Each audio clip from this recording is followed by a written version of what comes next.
Hello, everybody. Excuse me. So we'd love to get started. My name is Jean-Paul Tennant. I'm the CEO of Geographic Expeditions. And before I introduce our guest speakers, let me just say thank you to a few people.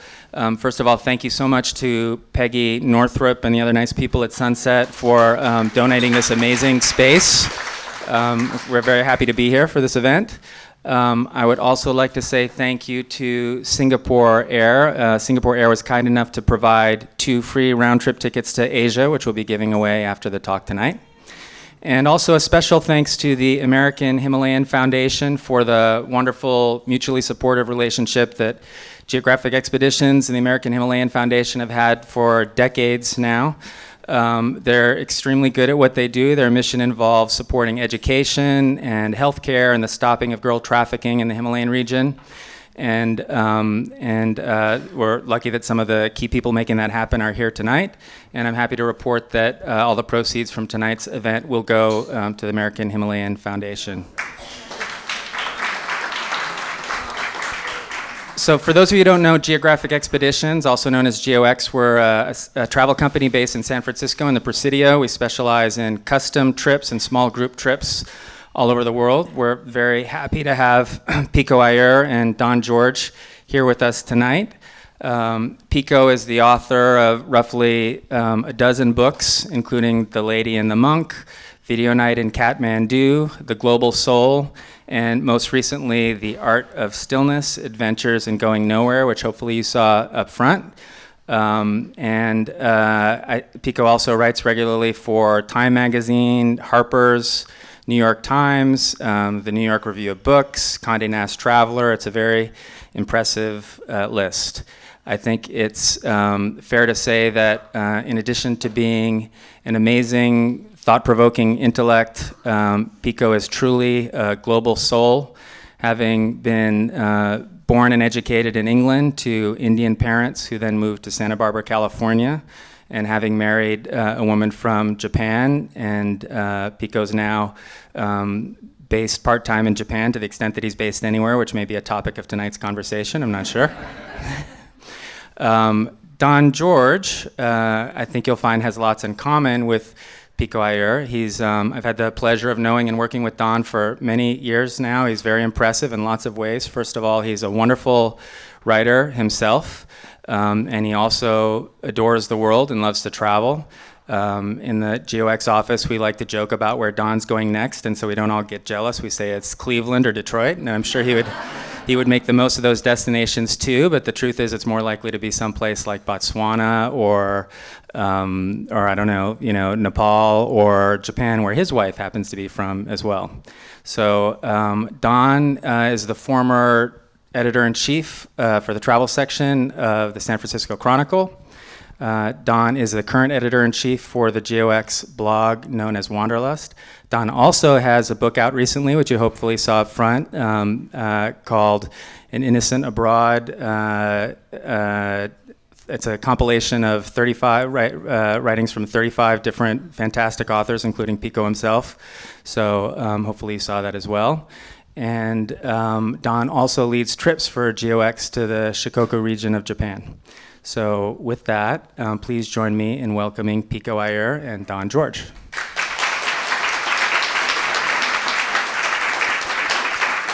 We're not dressed the same for once. No, I know.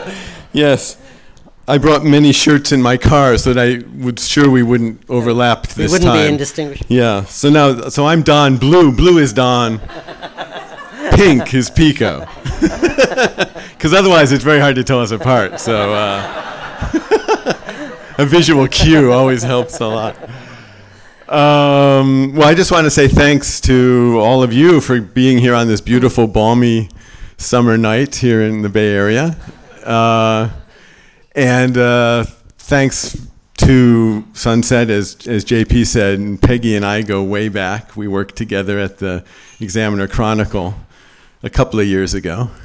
And it's wonderful to be able to have this conversation in this beautiful space.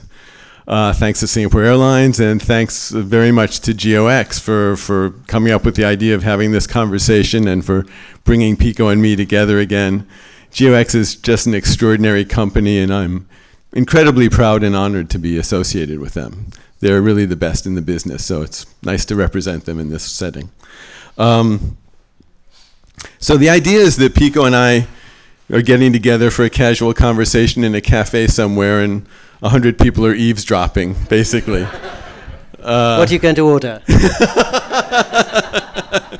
I thought I'd have the scampi. I don't even know where that came from. I've never eaten scampi. I just wanted to say scampi, apparently. How are you? Much the better to be in this really fascinating, rich company. So many familiar faces and old friends, and in this incredible building. Though, I should warn you that I've got, what have I got? A sinus infection. And so I began taking medication today, and I'm told that it makes you either irritable, moody, or insane. So should I suddenly jump and start tearing at your throat? It's the prednisone, not me, don't worry. It's otherwise, I'm very well. Thank you. Excellent. Yeah. I'm glad you told me this now. Well, it's wonderful to see you again, as it always is. The overarching theme for tonight is the idea of falling in love with Asia. And we both have had the extreme good fortune of falling in love with Asia. So I thought I'd start by asking you to recreate for us a little bit the journey, your journey falling in love with Asia. How did that happen? What was that process? I was 26. I was incarcerated in a little cell on the 25th floor of the Time Life building in Midtown Manhattan. And I decided to make my first trip ever to Southeast Asia. And I remember I flew through the night and the day and the night. And I got out in what then was a very wonky one-story airport terminal in Bangkok. And I got into a minivan just as the darkness was falling. And it began wending its way through these very narrow streets. And there were red lanterns everywhere and open storefronts and characters I couldn't read. And, of course, Bangkok is made for the jet lag time. The reflection of neon in the puddles and the darkness has its own presence and mirrors everywhere. And then 2 nights later, or 2 days later, I woke up in the cool, clear mountains of the north, surrounded by animist villagers who were smoking opium and eating dog. And then, all new to me. And a few days later, I was in Pagan in Burma, watching at dawn the long line of orange-robed monks walking from house to house with their black bowls extended, just in the time of the Buddha. And then I was suddenly taking a boat to the casinos of Macau, and then amidst the flashing lights and tall buildings of Hong Kong, where the man in charge of me was a very shadowy character called Bing Wong, who was a professional China watcher, as they had in those pre-opened days, who'd been the source for John le Carre's wisdom and was full of rather penumbral knowledge. And so every day and every place was more astonishing than anything I could have imagined. And I was flying, and I'm sorry to say this in an event sponsored by Singapore Airlines, but that time I was flying on Japan Airlines.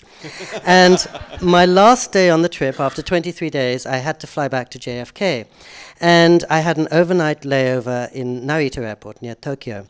And Japan Airlines put me up in an airport hotel, and I woke up and I had breakfast early. And my check-in time was noon, and it was 8 in the morning. And I thought, what am I going to do? I'm stuck here for 4 hours. And then I saw a little sign in the hotel lobby that offered a free shuttle bus into the town of Narita. And I thought, in my 26-year-old wisdom, I know what airport towns are like. I've been to Queens, I've been to Millbrae, I've been to Inglewood, I've been to Hounslow. But what else am I going to do? And I'll probably never be in Japan again. So I got into the shuttle bus, and 20 minutes later, it dropped me off. And you probably know exactly the place I'm describing. It was very, very thin-waisted street, all with wooden houses with tatami mats, the paper screens pulled back so that through the picture windows you could see the first turning of orange and yellow on the trees, and all the shoes laid out perfectly outside. And I followed this riddle of streets up into this amazing 1,000-year-old temple from the esoteric Shingon school of Buddhism, famous for its fire ceremonies and its torchlit no dramas. And around it there was this glorious garden where little kids in uniform were gathering acorns. It was the last week of October, October, and again, you know this, in Japan, in the early autumn, the skies are blazingly blue and cloudless, like almost no blue I've ever seen in California. But there's the first pinch and sting of autumn in the air, and the coming of the cold and the coming of the dark. And I couldn't tell you why now, but by the time I boarded my plane at 1:15, that scene had so moved me and felt so familiar, inexplicably, that I decided to move to Japan. And it took me a little while to extricate myself from my job in New York, but then I did, and I've been there 28 years, and if circumstances allowed, I'd be in Japan every day of my life. And of course, what struck me later was what every traveler knows, which is that it's a place that's not even on the itinerary, that you didn't even think you wanted to see, that changes your life. And I was going to Thailand and Burma and Hong Kong. Each was more magnificent than anything I could have suspected. And yet it was Narita Airport and a one-night layover that redirected my life and saved me from New York City and Time Magazine. So that's how I fell in love with Asia, and like you, shortly thereafter I fell in love in Asia. So that made it a lifelong partnership. But you know, I always feel embarrassed when I talk to you about Japan, because you'd already been there. I mean, this was 1983, and you'd already spent 3 years there then, or something like that, hadn't you? So yeah, well, you came to the wisdom of Asia and all it has to offer well before I did. Yeah, I don't know about that, but that's a pretty amazing answer that you just gave. Well, I think about it a lot. Yeah, no, really I do. Yeah, and more as the years go on, and I think, you know, how as you enter the autumn of your life, you start to notice the patterns. Right. As when you get to Act 4, Act 5 of a Shakespeare play, suddenly everything fits together, and you see how some moment in Act 1 was not coincidental, and is setting a seed that will flower in Act. So very much, I think, how could those hours in Narita Airport have so amazed me? And then later I found out that, of course, Narita is a celebrated pilgrimage spot, to which people in Tokyo often walk on foot for 45 miles each way to pay their respects. But I have of course thought I wanted to see Kyoto and Nara and the celebrated religious spots, not realizing that it suffuses the soil in Japan. Right. Isn't it amazing that if you hadn't taken that little shuttle, who knows? Yes. What do you think now, all these years later, and now that you're so ingrained in Japanese culture and life, and trying to remember now from our vantage that trip, what was it that caught you, do you think, at this point? What was it that just triggered something inside you? I mean, that's such a lovely question. And even though I couldn't give an answer, just thinking about it is a good exercise. But I felt I knew the place better than anywhere I'd ever seen. And that only confirmed a sensation I had as a little boy when my parents would take me to a museum. I would see a 19th century painting by Hiroshige or Hokusai, and I would feel I recognized it better than the house in which I was living in Oxford, or the place in Santa Barbara where my parents kept all our stuff. And, you know, my mother would roll her eyes and say, must be a past life. And who knows why, but it's like an affinity you have with a person. You sometimes meet a stranger. This happened to me yesterday, actually, and you feel as if you've been talking to him all your life and you're just picking up a conversation. And I think one of the things I love is that all of us have these secret homes, homes with which we have no official connection, but with which we have a deep affinity that one needn't try to explain. And it's usually with ancient cultures, I think, India or Mexico or Egypt or Peru or China. But now the beauty is one can actually visit the places with which one has this mysterious magnetism, and even, in my case, live in the place that makes most sense to one, which I couldn't have done even in my parents' generation, let alone my grandparents. Right. So I feel so lucky that in some ways we can follow our heart to our natural home. Lucky people like us in a room such as this who have the resources perhaps to do that, and the freedom and opportunity to do that, rather than being stuck in the home that destiny gives you when you happen to arrive in the world in a hospital. Do you still actively travel within Asia as a choice? Do you decide, oh, I want to go here, I want to see that, I want to see that? Yeah, so, I mean, my most recent trip, this is probably not on the GeoX itinerary or curriculum, was North Korea. Actually, GeoX does go to North Korea. Does it really? Yeah. Good, because I've been telling all my friends they really should go, because, honestly, because it's so different from here. Yeah.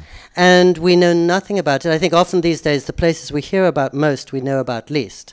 So I think everybody in this room knows about North Korea's zany leadership and the starvation of its people and its attitude towards the movie The Interview, but we can't put a face or a voice to it. Right. And in fact, the only face and voice we can put to it is that of the leader, which is just what any dictatorial leader wants to. And so just to humanize it, and it doesn't take long, I wouldn't recommend 2 weeks in North Korea, but 4 days is terrific. And I hadn't been there. I'd been there in the 1990s, but I hadn't been for a long time, so I thought I ought to go and look in on it again. And the first beauty of a place like North Korea is you realize how deeply provincial and local most of us are, I especially. So I think when I use terms like daily life or human existence or reality, I figure that applies to everyone. And I go to North Korea and see I'm not in Kansas anymore. Even as a foreigner, if you fold a newspaper containing a picture of a flower named after Kim Il-sung or Kim Jong-il, you're liable to imprisonment. But many, many more things like that. If you fold a newspaper that contains a picture of that flower, or if you put a packet of cigarettes on top of that newspaper, and it happens frequently, though the guides try to warn you in advance to be respectful of those. Wow. It's like profaning the prophet or some Right. equivalent. Right. And yet, when you go to a place like North Korea, the second reason to go, of course, is to see and be reminded of certain things that are universal. So this time it was wonderful because I was with a group of 14 people, 7 of them Americans. The other people in my group were infinitely interesting. There were 2 people from Apple Computers here in Cupertino. Huh. Apple being Apple, it had given them 18 months to travel the world, and they found their way there. I was with a very kindly retired trial lawyer from Miami who told me how to win a case if I was in court. I was with an Iranian physician who had enchanting memories of growing up amidst the tea houses of northern Tehran, a man from Google, various investment bankers. The group itself, because the kind of people who go to North Korea are obviously imaginative and interesting people. But one of our guides was a young woman called Miss Peng, very, very charming. And she was talking about her dating woes and the pressure she was getting from her parents to meet Mr. Right. And we were teasing her about a hunky Australian guy she was clearly in love with. But she honestly sounded like a 26-year-old woman you could meet in Menlo Park or Kyoto or Paris. One of her colleagues was a man called Lazy Panda, so named because that's what he resembled. And one night, after what he called a booze cruise, which is a rather liquid evening on a river barge, he led our whole group in a rowdy rendition of My Way, and of all songs, and Danny Boy. We spent time with a guide who had been working with Dennis Rodman, the visiting basketball tour star, and had all kinds of stories, including the fact that Mr. Rodman was, for some reason, unable or unwilling to pronounce this guide's name, which is surprising because his name was O, just one letter, Mr. O. But Dennis Rodman was declined to call him Mr. O and named him Trevor. And anyway, I mean, I could go on in this vein, but just to to be reminded of the human reality, which is also to be reminded of the human suffering, right, and all of the things that just become an abstraction when we sit here and we say the leadership is mad and 22 million people are suffering. I mean, it's an easy trip to make. It's inexpensive. Most of the people on that trip were visiting Beijing and thought, why don't we just take a 4-day excursion? There's a British man in Beijing who gives you a visa as soon as you request it. And even more interestingly, has made 4 movies in North Korea, including the first ever Western North Korean feature movie. So he took us around the movie studios there. We got a private screening with a North Korean director who played his movie Oh Youth for us, and then shuffled out very shyly and looked at us all and said, which part of my movie was most boring?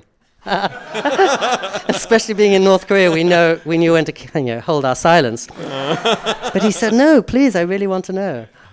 But anyway, so every aspect about it is interesting, starting with the tour guide, the other visitors, and the few people you're allowed to meet. So that was... maybe like you, I'm not sure, but I don't get a chance to take many trips these days. So when I do, I pick my destinations carefully. And I suppose my 2 criteria are which are the places I don't know enough about, and which are the places most different from California and Japan. So North Korea was my highlight for last year and the previous year, and I don't know if it counts as Asia or not. I finally got to Iran after 40 years of dreaming about it, and it exceeded every dream. And so I would say, actually, Iran is the single most ravishing, unexpected, rich and layered country I've ever been. Wow. And the last time we spoke, I might have said Japan was, but Iran may be even more unreadable than Japan, I think. Wow. I love everything you just said, but I really love that whole notion. I mean, why we travel is to humanize those places that are least human for us. Yeah. And so I find that over and over and over again in my own travels, that whatever we think of as the other, whatever we tend to dehumanize, if we could just go there and spend some time with them and go to the market with them and see what their everyday life is like, suddenly they become, oh yeah, my good friends in Syria, my good friends in wherever. Yeah. The places that we demonize suddenly become places we humanize, and it changes everything. That's a wonderful line. No, exactly so. Yeah, and the sad, enduring disequilibrium of the global economy is that, I'm sure you know this, everywhere I go, but especially the closed or imprisoned places, whether it's Cuba or Yemen or Burma or Syria for that matter, everyone I meet longs to come to this country, longs to meet an American. And most of those people will never have the time or freedom or resources to come and see us. So I think it's really up to us to go and see them, partly because they're the most interesting and beautiful countries around anyway, but to save some of those people from the solitary confinement to which otherwise their circumstances would keep them or propel them. And so they don't have the option of humanizing us, because they can't get on a plane. And I often think that North Koreans have a rather good excuse for not knowing about us, but we have none for not knowing about them. And we rightly mock the North Koreans and say they're on another planet. They don't know what our life is like. But so many of my friends here don't know what their life is like. Right. It's so easy to mock. Yeah, I think that back when I was at Lonely Planet, I used to say that if we could get, and I think maybe Iraq or Iran, I guess, was the great enemy back then. But if we could get maybe 100 families to go to Iran and 100 Iranian families to go to the U.S. and spend a day with a family, go to the market, buy food, go back to the kitchen, make the meal together, sit down over a meal, just talk, that would go so far towards eliminating war.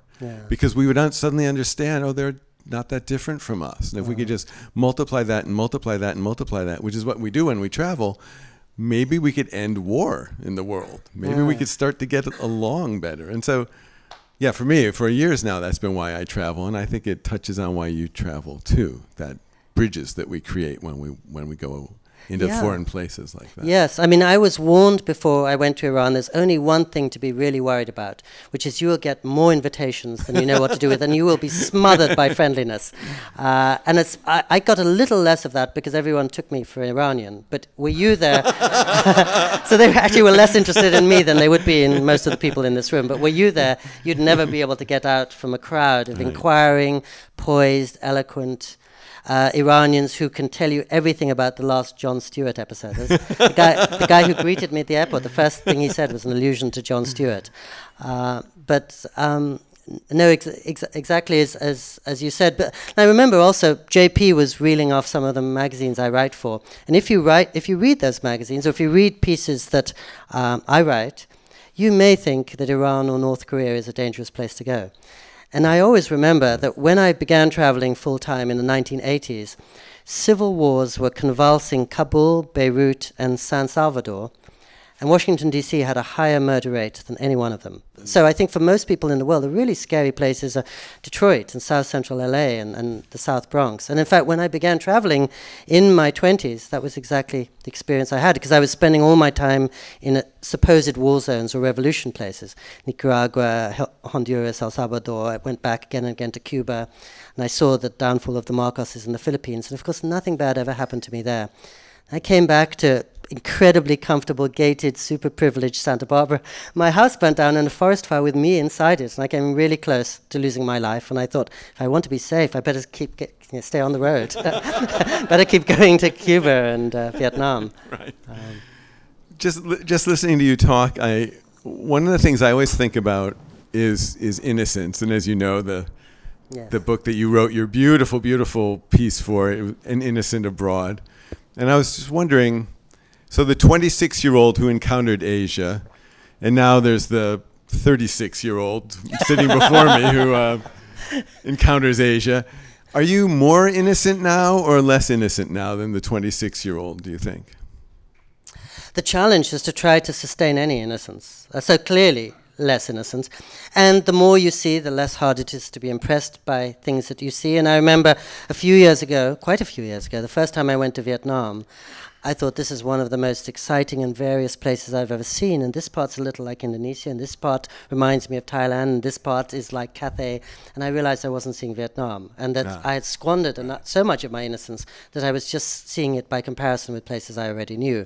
And that is the time to step back and try to replenish the fresh eyes, without which no place can be interesting. Because you know as well as I, or better than I, how it's not really a destination that makes the trip, but the person, what the spirit you bring to it. Right. I think Emerson says, no place is beautiful unless you can bring something of beauty within yourself that responds to that. So you have certainly much more experience, which probably translates to much less innocence. But I choose my destinations with a view to trying to enjoy and recreate or make fresh that shock of discovery.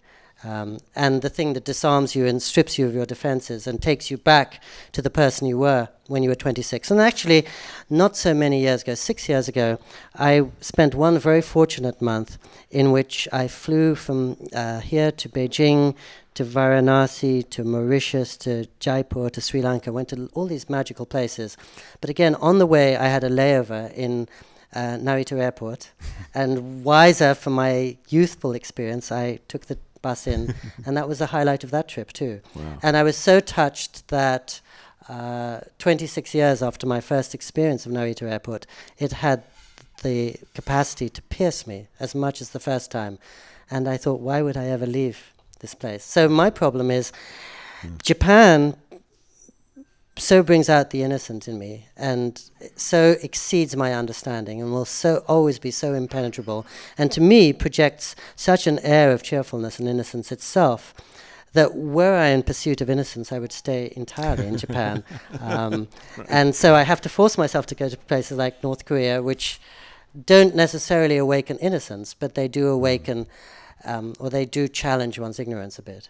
Right, right. God, I so agree with you about Japan and innocence. It's incredible how you find it everywhere you go, and it permeates the place. And I come away from Japan feeling energized and innocentized again. It's amazing. Yes.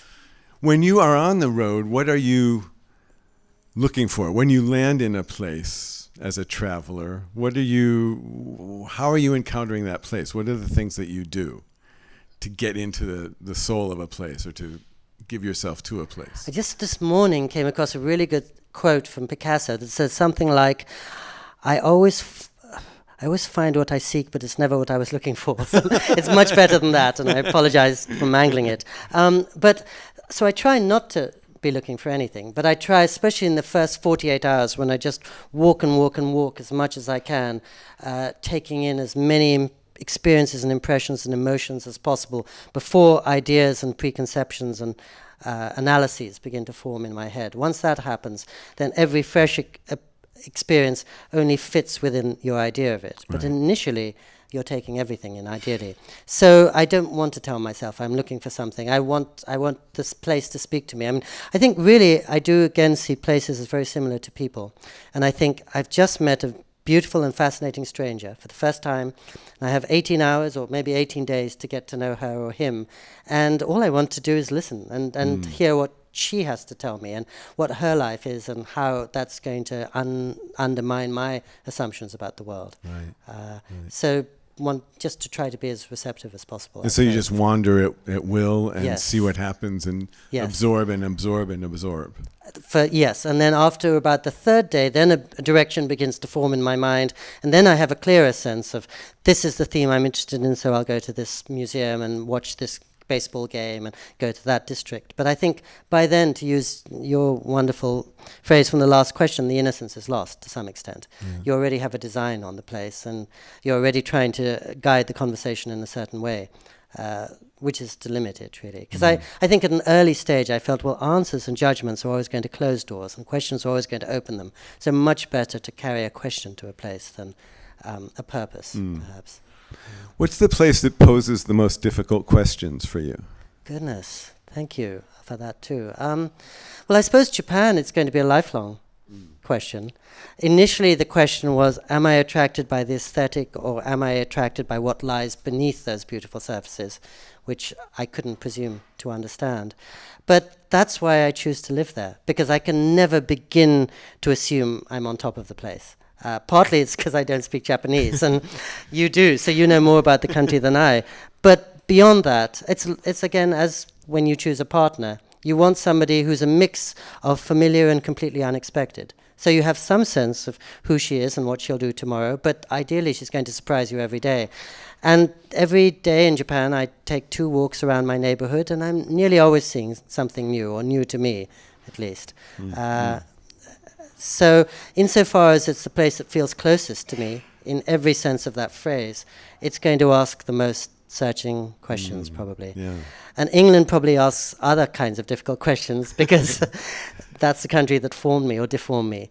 And you know, I sometimes think of that great line in The Tempest, "This thing of darkness, I acknowledge mine." Prospero says of Caliban. And so I fled in England as soon as I could. But again, as the years go on, I see how much of England is inside me, and there's no escaping it. So nowadays I go back every summer with my wife to explore the place that created me. Really? And you go back every repository summer? of all my memories. Yes, and I go to my hometown, Oxford.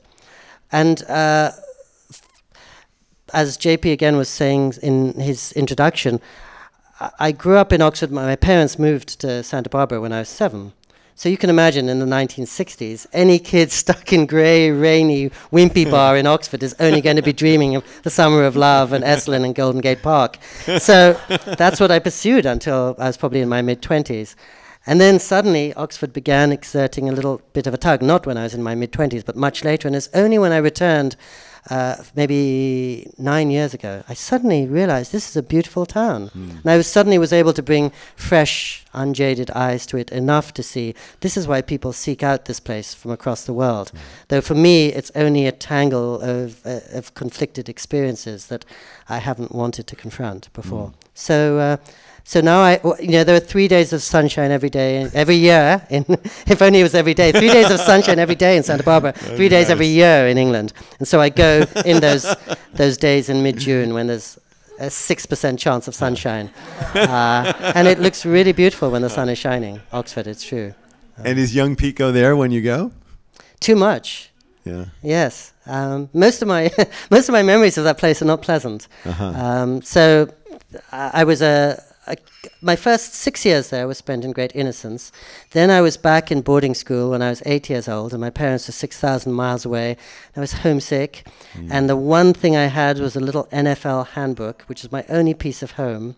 And I couldn't even take my teddy bear, because I knew if I took my teddy bear to school, all the other boys in my room would tear it apart. So I took a stunt bear to school. A stunt bear? Yes. A stand-in for the real bear. And if this stunt bear got torn apart, it wouldn't be tearing apart my heart. And I had a little transistor radio on which I would listen to baseball and football games on the Armed Forces Network broadcasting from Germany. Wow. All of it illegal, of course, so I'd be hiding out under my bedclothes listening to it. So, not the typical homesick little kid far from his parents' story.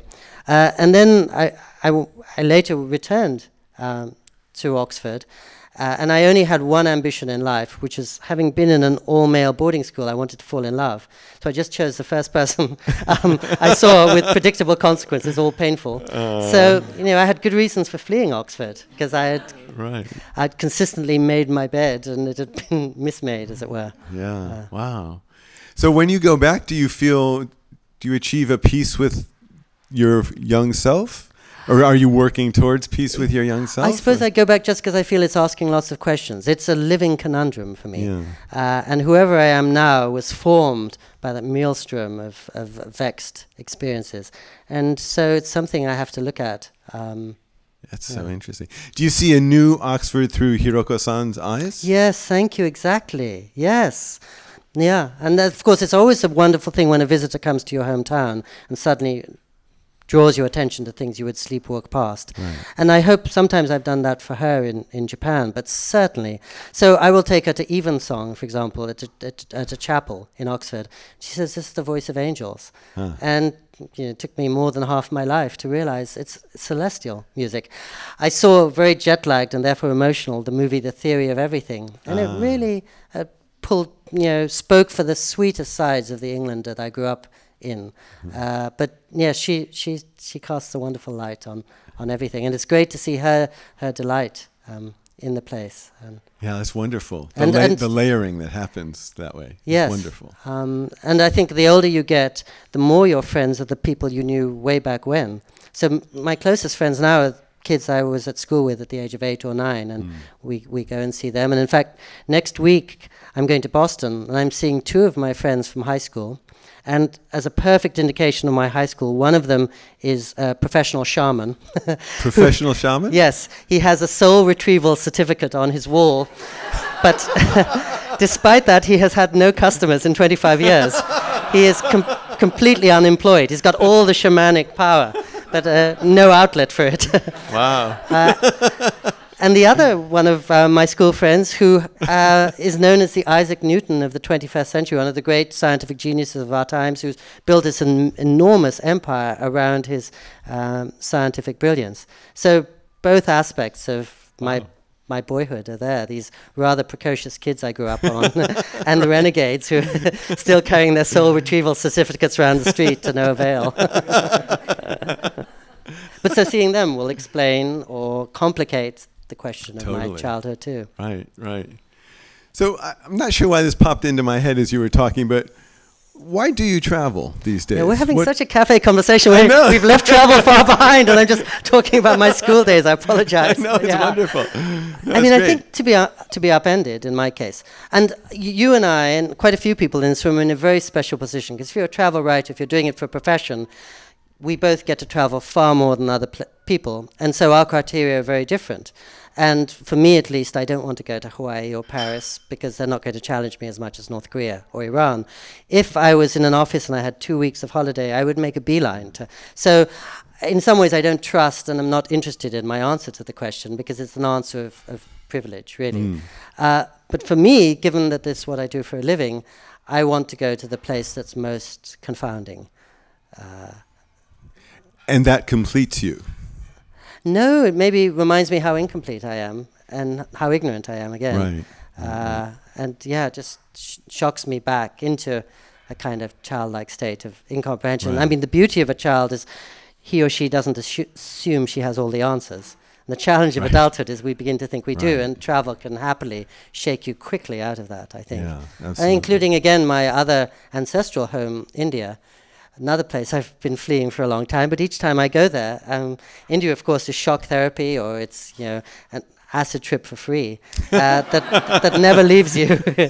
You never recover from or come back from. But that's the power of India. A place like Varanasi, you can't stop thinking about what is the relation between holiness and impurity, and the filthiest city on earth that is also one of the most sacred places on earth. Well, Jerusalem is a place I've been going back to again and again, and somebody luckily reminded me in the reception that I talked about it last time I was with you, so I'll end it now. But you can't go to Jerusalem without questions detonating at every second. Yeah.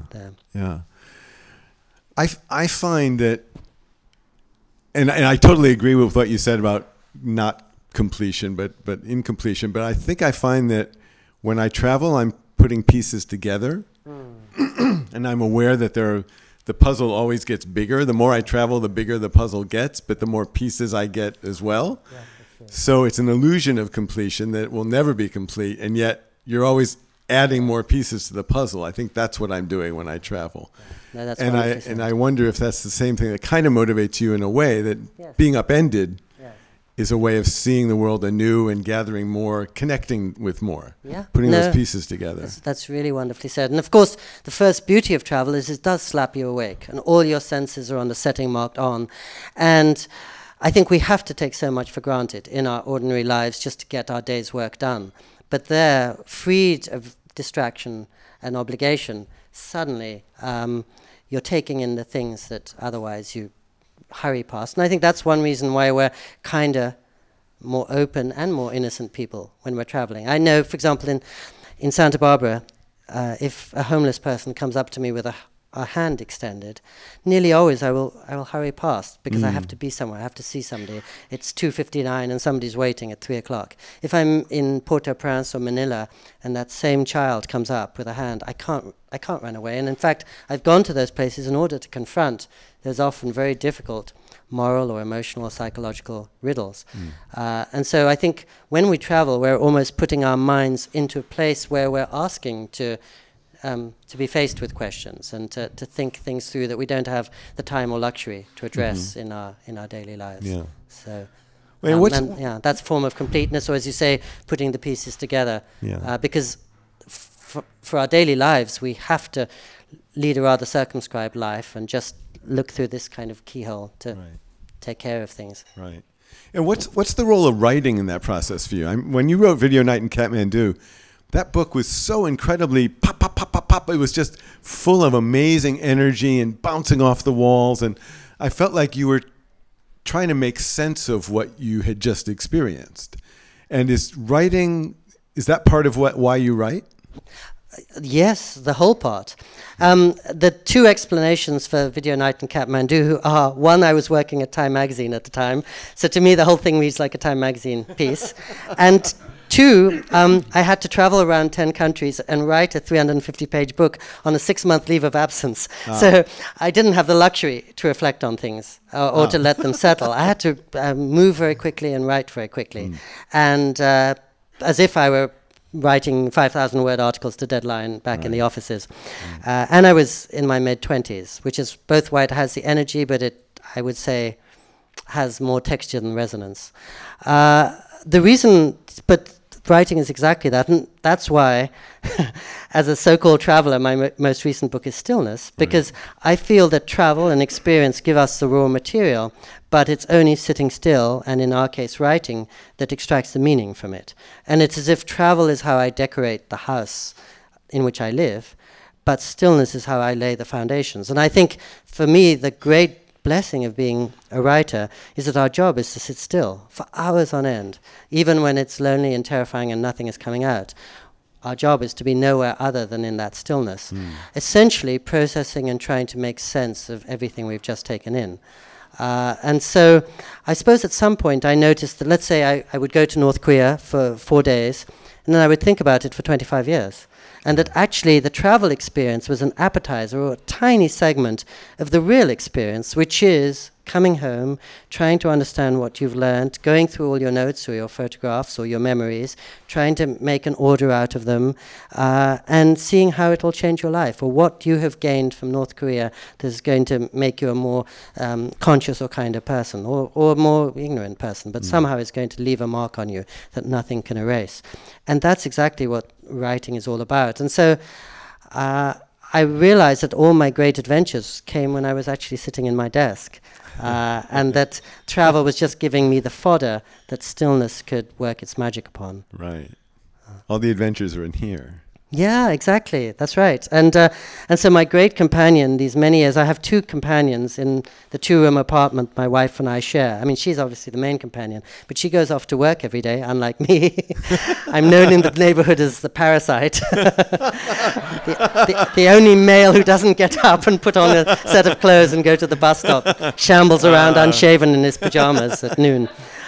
So my 2 companions while she's away are Henry David Thoreau and Proust. And so Proust is taking me to these magical parties and these society events and walking across the fields of France, but that's only because he spent years on end in his cocklined bed, again, understanding how experience is only as rich as what the game's imagination plays with it. Back in Stillness. And Thoreau, for whom stillness was the great adventure, and why count the cats in Zanzibar, as he said, or I've traveled widely and conquered.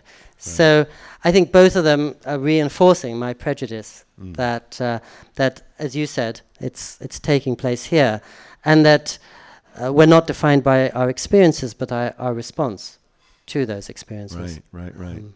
I love that. For me, that silence is almost like an archaeological ruin that you excavate. You're sitting there in your study and you're imagining, you're remembering, and you're just going through layer by layer by layer what the place was like, what your reaction to the place was like, how that influenced your experience there. And it's just, you can keep going deeper and deeper and deeper and deeper, and it's hard to know when to stop. At some point you have to stop and start writing, but I find that I get lost in the excavation process sometimes. Yeah, that's a lovely description.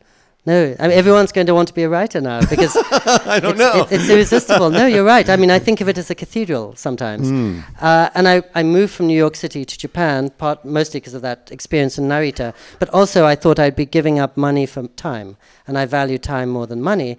And I thought I'll never be in a position to have a second house on the Cape or wherever people have second houses, but I can create a second house in time by going to a place where I don't have a car or a bicycle or a TV I can understand, and so the day is stretched so it lasts 1,000 hours, and I feel, just as you were saying, that I'm walking through a Notre Dame of experiences, and nothing is hurried, and I never have to use I take off my watch as soon as I arrive, and then I'm exactly in the space you were just describing, in that silence, walking around this treasure house of memories and experiences. And both of us, and I think many people in this room, are lucky enough to have seen enough places that you could work with your memories of those places for the rest of your life and never get tired or never exhaust them.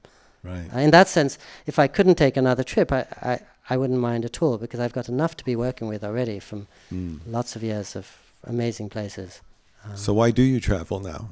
For work. For work. But I choose my places well, as not well, but the ones I feel will speak to whatever I'm thinking about at the time. And in fact, Iran was an interesting experience because it took me a long, long time. I used as a little boy to dream of Iran and Japan, and of course I've tried to colonize Japan in my small way, but I never made it to Iran. And finally, after 2 years, I was all set to go. This was 18 months ago.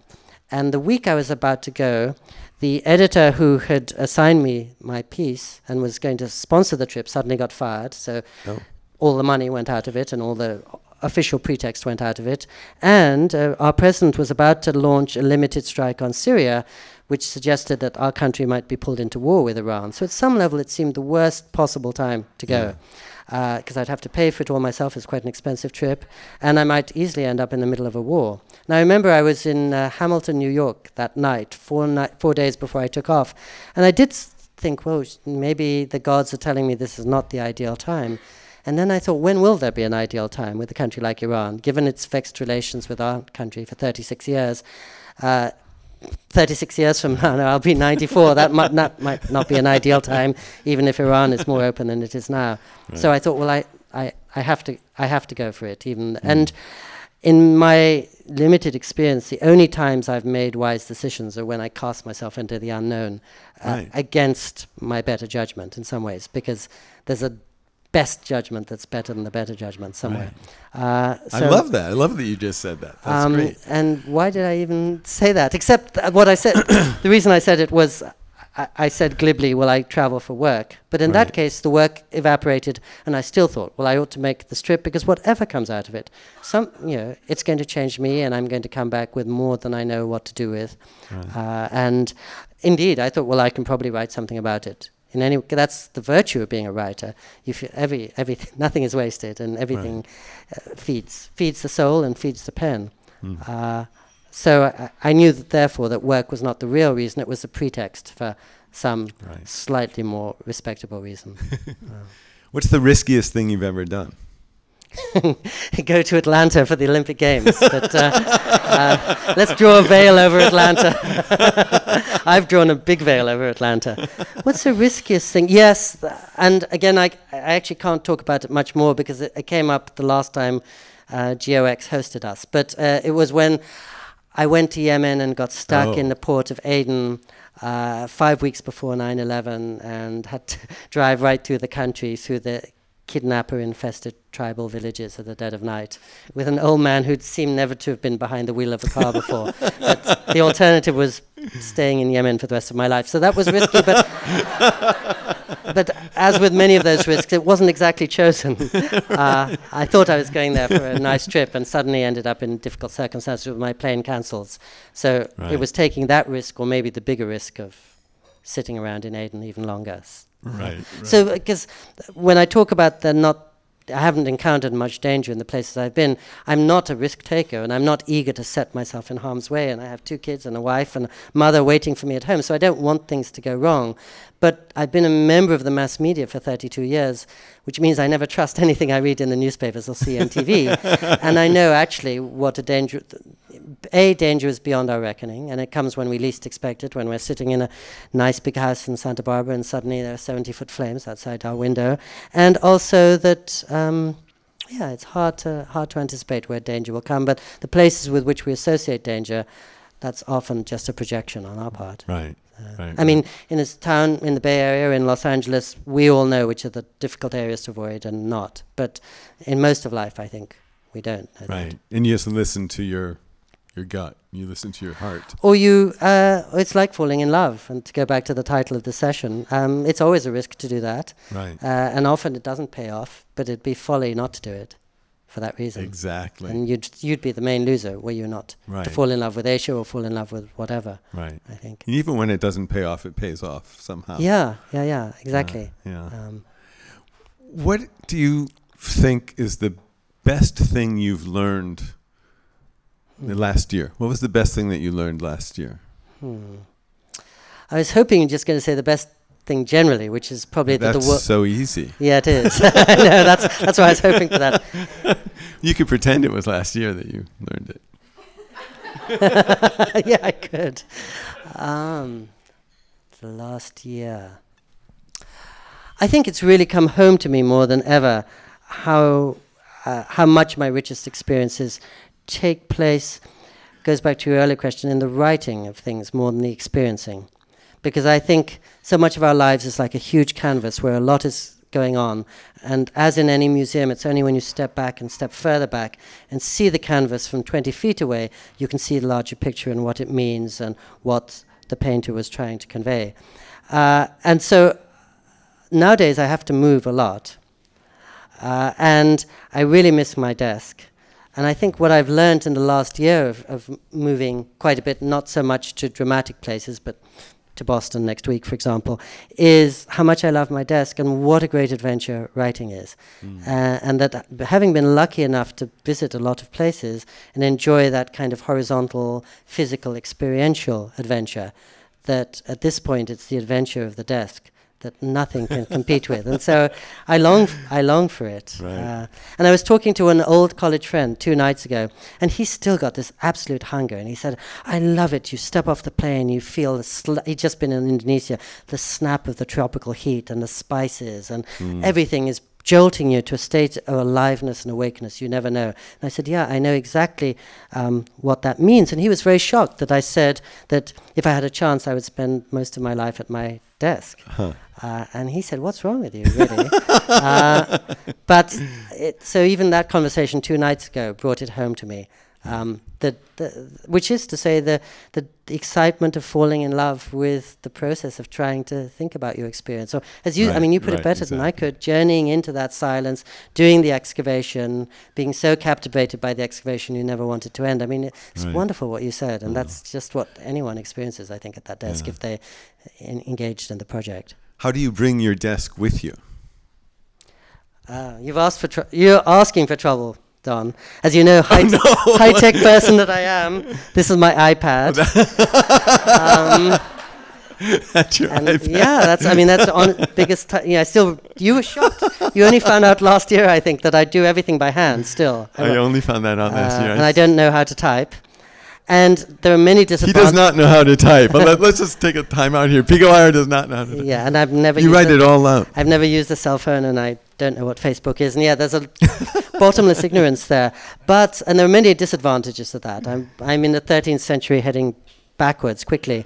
but the advantage is my desk is extremely portable. Right. It's more portable than a tablet or even a smartphone because it's just the pen and the paper, and I can get reception everywhere. That's right. Yeah. And how do you mentally bring your desk with you?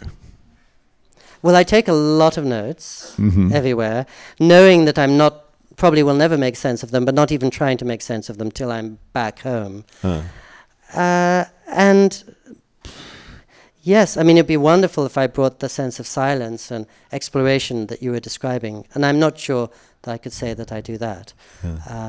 But one of the big experiences of my life, not to bring this back to stillness, but just for 1 minute, was when I drove into the high, cold, dark mountains behind Los Angeles, and I first spent some time with Leonard Cohen when he was a fully ordained Zen monk in the Mount Baldy Zen Center. And he'd been a monk for 5.5 years, and he had been my hero as a kid, partly when I was a kid, because he's the great poet of wanderlust, and he's the great household god of gypsy boys and people who are traveling and always leave the girl behind because you have to go and continue on your quest.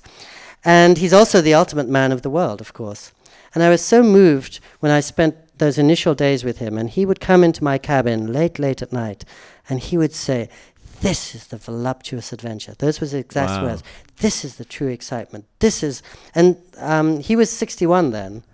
But of course, he tasted all the pleasures that sex and drugs and rock and roll have to offer. And he found his excitement from two things. One, sitting for 18 hours a day, stuck still in a meditation hall.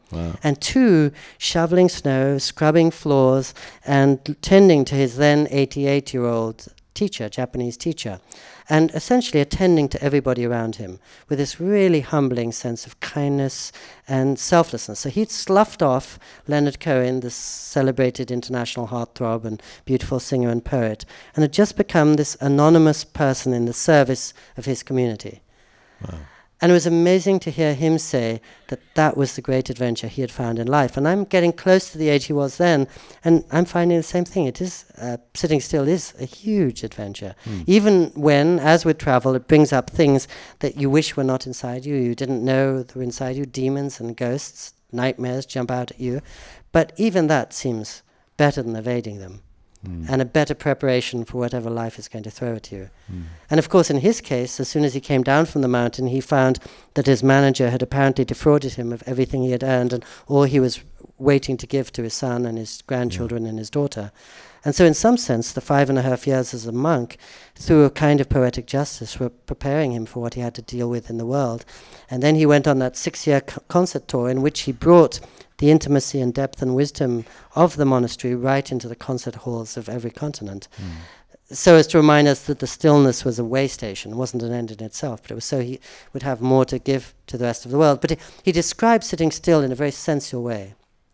And I could see that. He spent so much time meditating that when he came out, he would hear every bell ringing as if it was tolling his death. And he would notice every piece of gravel on the snow through which he was walking barefoot sometimes. Nothing was lost on him because he had put himself through this marine boot camp of the inner being, really. So that sort of reminded me again that experience was act one of something you have to deepen by yourself. Yeah. Do you think that, I remember when I first went to Japan, in a way it was the first place where silence and stillness became like palpable to me. It had a presence. It almost had a weight. And you've written about that, like Tanizaki, and you've done some wonderful essays about the shadows and the silences. Do you think that your sense of silence and stillness, your sense of stillness has changed over time? Gosh, what a beautiful question. It's certainly that silence and stillness that took me to Japan. And it's exactly as you say, and just as I've found in monasteries, that the silence is not an absence of noise, it's a presence of something. People have worked really, really hard, monks in many cases, but the Japanese in this instance, almost to create a world of transparent glass, where the world is coming to you immediately. And if you erase yourself enough, which is of course what Japanese discipline is all about, then every song of a bird is reverberating inside you, and you're hearing it because there's no clutter inside your head.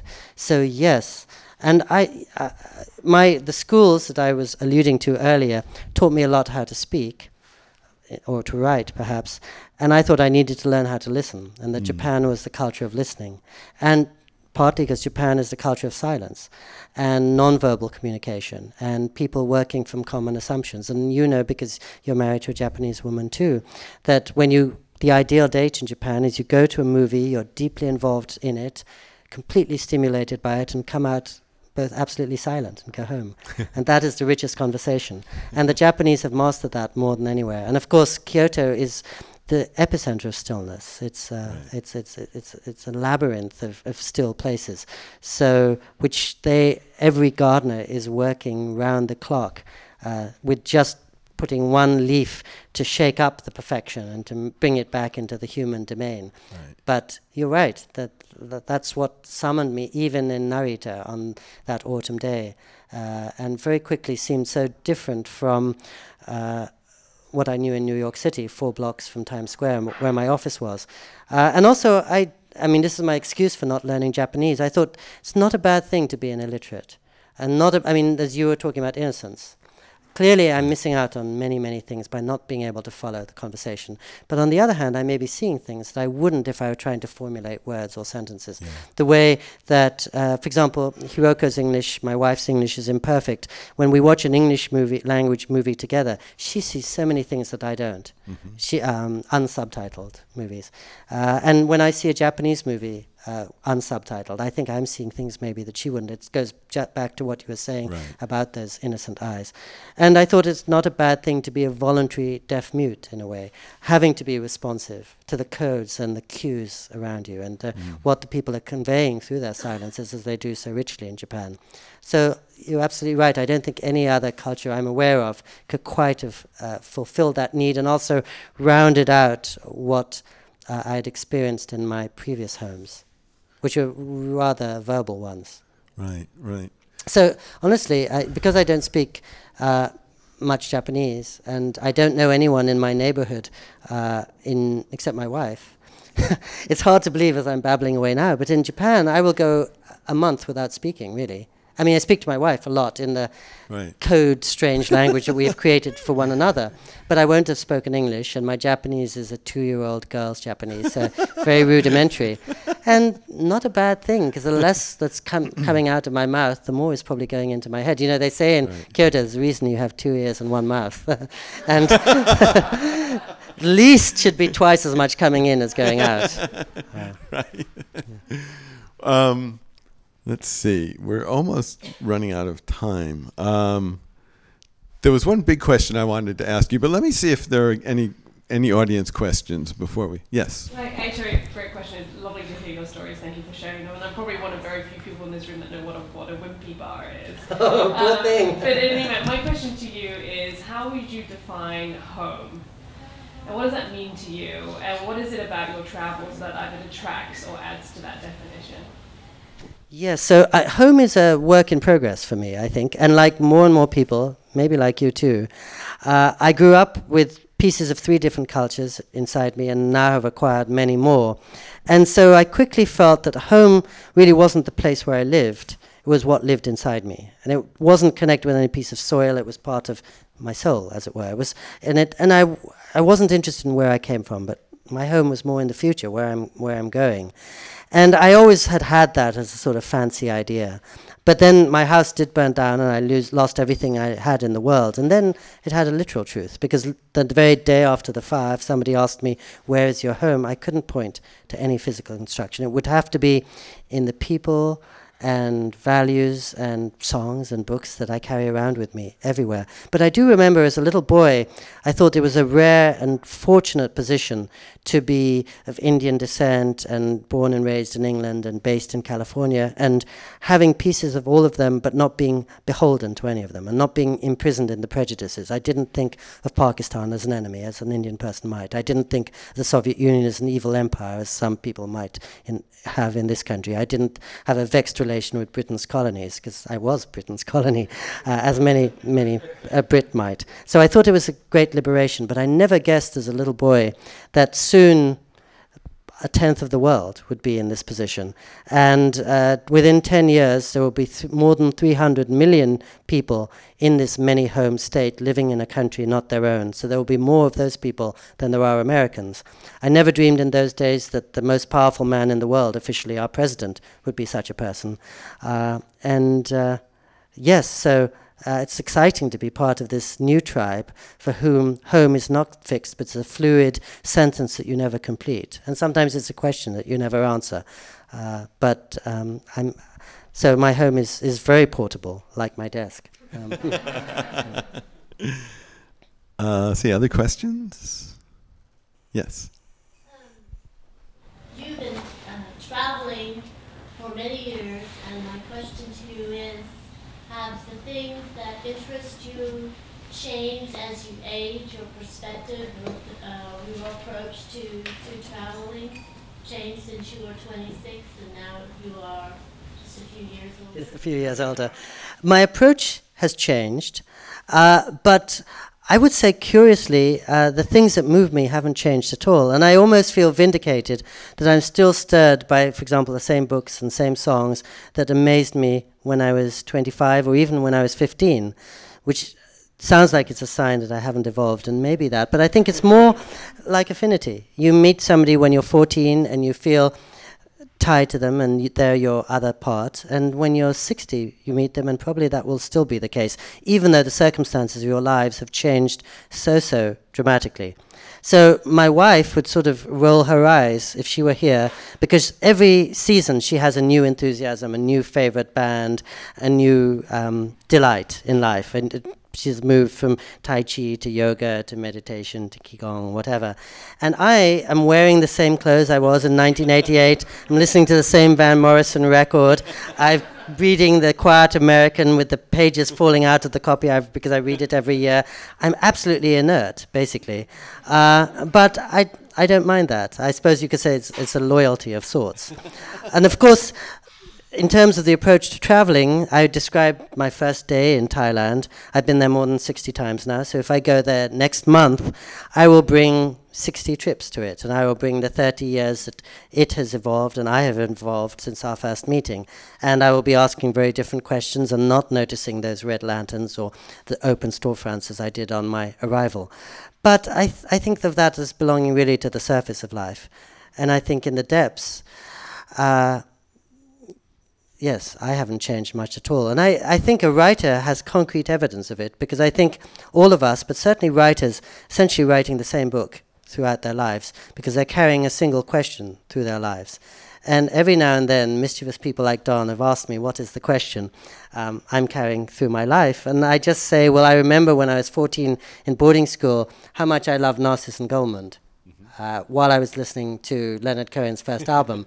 And so it's probably all right there. I mean, I've never evolved, and reading D.H. Lawrence also, I'd never evolved between maybe those three poles. And if you picked up the last piece or the last book I wrote, you'll probably see Leonard Cohen and Hesse and Lawrence there. Right. When you read the 26-year-old, what do you feel? What do you think? Some envy for that freshness and energy and excitement, and some embarrassment that this 26-year-old was so ready to pass judgment on everything and knew not a thing and didn't begin to know the depths of his ignorance. On the other hand, I just met a very, very distinguished writer in Florida, whom I won't name, but one of the famous writers of America. And she said that when she was in her 20s, she read a piece in the New Yorker that said, you come to your absolute peak when you're 28. That's the time when your mind and your body are in perfect sync. And she was so stirred by this, she decided to throw over everything in her 20s and devote herself to writing then and there. I mean, she had preternatural wisdom for somebody in her early 20s. And she wrote this astonishing book, won the Pulitzer Prize in her 20s. And she knew even then that she would never know as much again as she did at that moment. So obviously she was wise far beyond her 26 years when she came to that understanding. But at the same time, she, I think, will be 70 very soon and has written many books since and realizes that she will never be she'll never have the wisdom she had when she was 28. And I was shaken when she said that, because I think it applies to all of us at some level. But I mentioned this to a very wise Zen teacher from Northern California, whom I met for the first time yesterday. And he said, well, when you're young, you have flashing insights, but they don't seep into your being and they don't become part of your bones until much later. So it's true that at some level we knew everything we knew on our deathbed when we were very young. But we're living it much more on our deathbed than when we were 26. So that's why I say we're always writing the same book. So at some level, my book on the Art of Stillness is, to me, not very different from the video night in Kathmandu. But of course, it has wrinkles and grey hairs and less hair and all of that. But basically, the same person. Yeah, it's beautiful. Let's see, yeah. What are some places you'd like to visit and why? Either cities or countries? The three places my friends often say, well, you're a travel writer, we're going on holiday, where should we go? And I always mention three places, Iran, Cuba, and Vietnam. Cuba had been number one on my charts till I went to Iran, and now Iran is number one, because I'd say each of them is among the most beautiful I've ever been. Each is extremely culturally rich. They're among the most welcoming places. They're among the most diverse. And of course, they've all played a major part in our recent history, and they're all presenting us with political conundrums. So you have the trip of a lifetime, and you have something that feels like going to Paris and Beirut and India simultaneously, but you're also getting a history lesson, you're also seeing behind an abstraction, and you're also coming back with more questions than you know what to do with. So I would have answered Cuba 2 years ago, but now I've been to Iran. That deserves a place. I should just say that GeoX can take you to all of those places. Just occurred to me to say that. Yeah. One thing we don't travel for is product placement. No, I'm glad you said that. Since you reviewed Leonard Cohen since your childhood, what was it like for you to meet him, and when was it first time? When you met him first time, and what did the meeting? So the first time was the time I was describing when I visited him in the monastery. That was the first time in 1995. And a friend of mine, very wise, said, you sound totally awestruck, because I had looked up to him for so long, and he was so much more humble and generous and unself-interested than anyone I had met except the Dalai Lama. And I've met him many times since, most recently last August.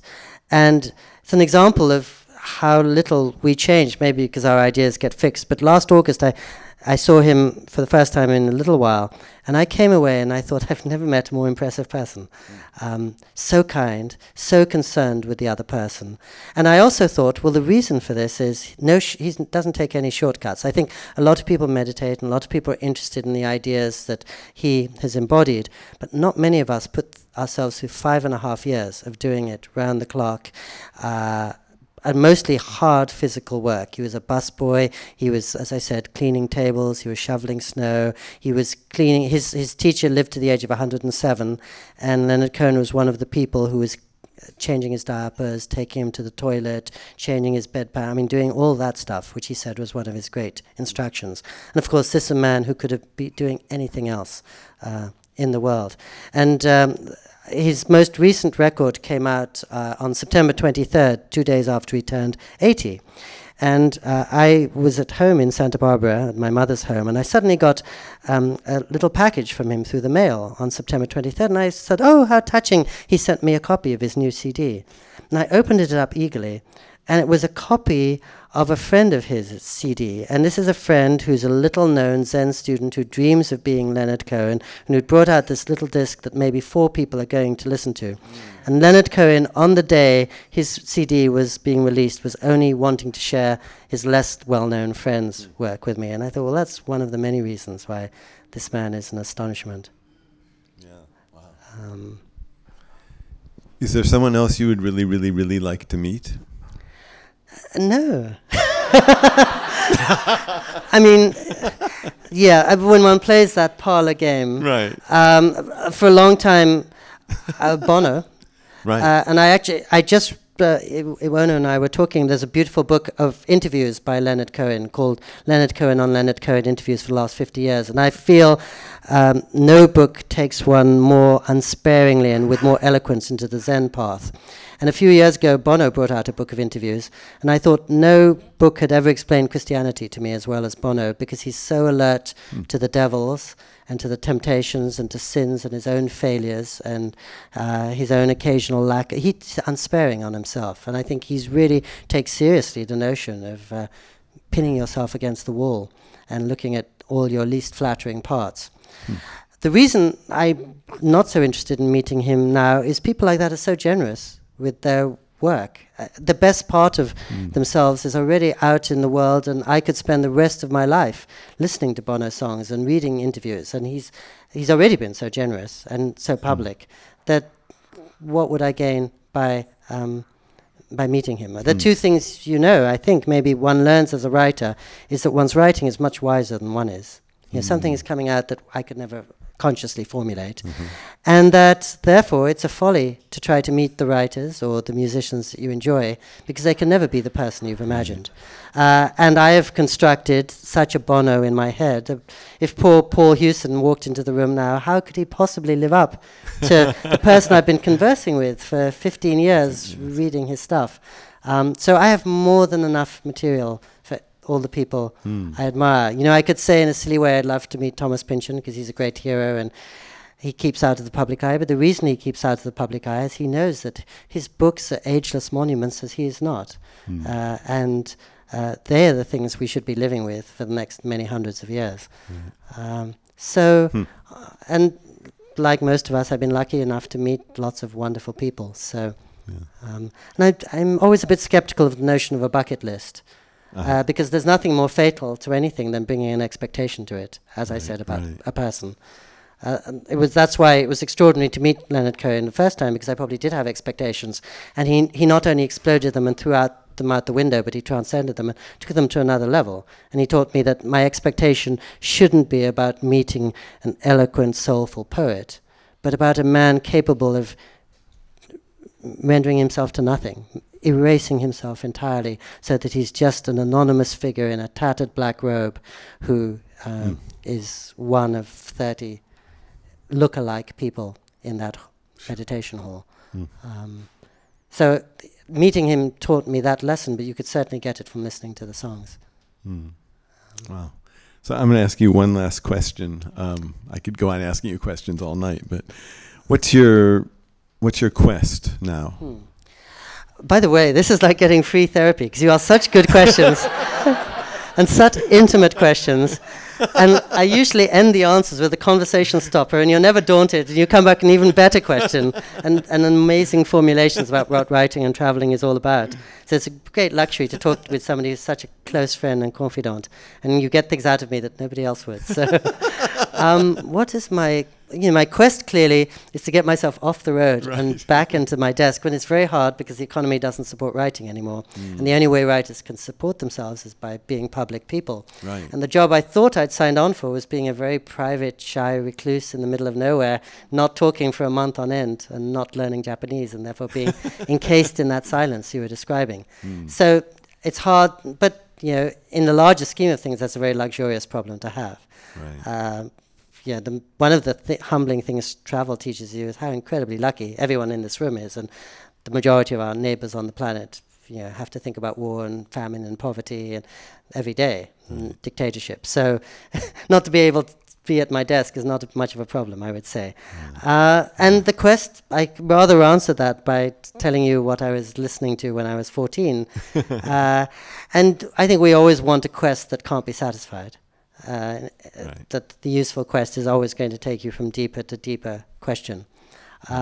So I'm still probably trying to figure out the things that I was even then. Sorry, it's such a good question and such a weak, anticlimactic answer. No, it's a good answer. It's a good answer. Well, you're a generous soul. What is my quest? I've got to think of some better answer than that. Gosh.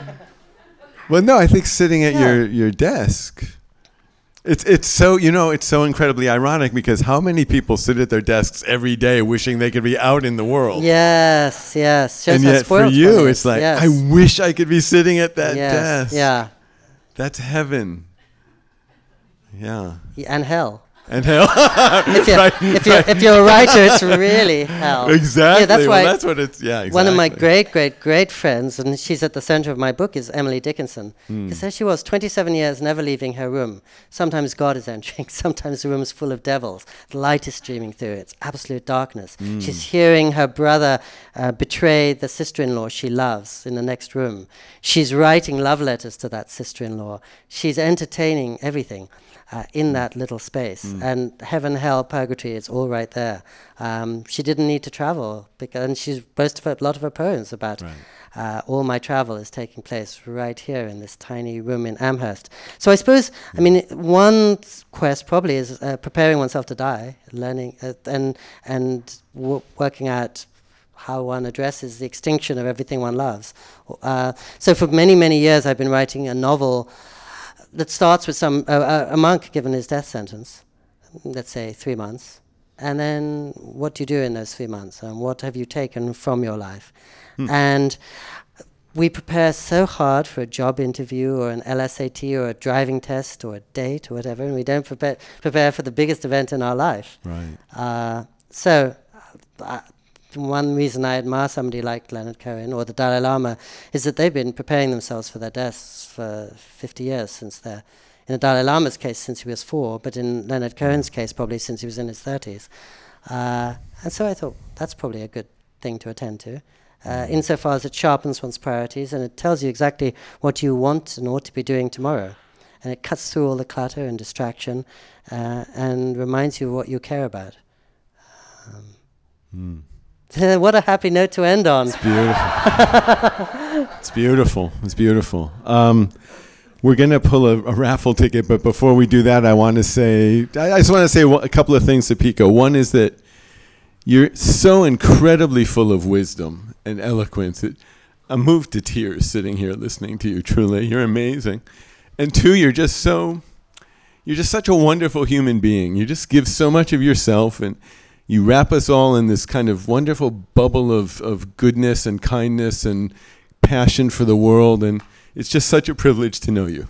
So thank you very much.